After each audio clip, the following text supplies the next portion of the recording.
సంక్రాంతి వచ్చిందే తుమ్మెదా, సరదాలు తెచ్చిందే తుమ్మెదా, కొత్త ధాన్యాలతో కోడి పందాలతో ఊరే ఉప్పొంగుతుంటే ఇంటింత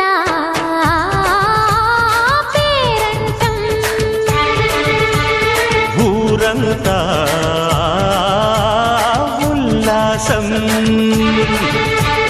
కొత్త అల్లుళ్లతో కొంటే మరదళ్లతో పొంగే హేమంత సిరులు.